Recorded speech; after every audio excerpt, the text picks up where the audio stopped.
ಭಗವದ್ಗೀತೆ 10ನೇ ಅಧ್ಯಾಯದಲ್ಲಿ ತನ್ನ ವಿಭೂತಿ ರೂಪ ಎಲ್ಲೆಲ್ಲಿ ಅಂತ ಜಗತ್ತಿನ ಅತ್ಯದ್ಭುತವಾದ ಆಶ್ಚರ್ಯಕರವಾದ ಪದಾರ್ಥಗಳಲ್ಲಿ ಎಲ್ಲೆಲ್ಲಿ ತನ್ನ ವಿಭೂತಿ ರೂಪ ಅಂತ ಹೇಳ್ತಾ ಬರ್ತಾನೆ. ಕೃಷ್ಣ ಹೀಗಿದ್ರೆ ಗೀತೆಯಲ್ಲಿ ಇನ್ನೊಂದು ವಿಭೂತಿ ರೂಪವನ್ನ ಸೇರಿಸ್ತಾ ಇದ್ನೋ ಏನೋ.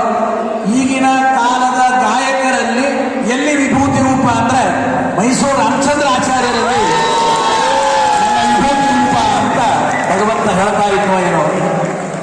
3.5 ಗಂಟೆಗಳ ಕಾಲ ಒಂದು ಹನಿ ನೀರಿಲ್ಲ,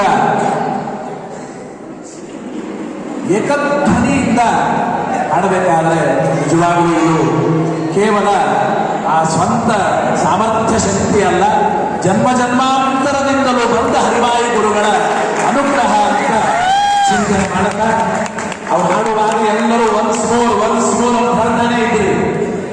ಹೆಚ್ಚಿಗೆ ನಾನು ಮಾತಾಡೋದೆಲ್ಲ ಸಮಯ ಎಲ್ಲ ಹೋಗಬೇಕಾಗಿದೆ.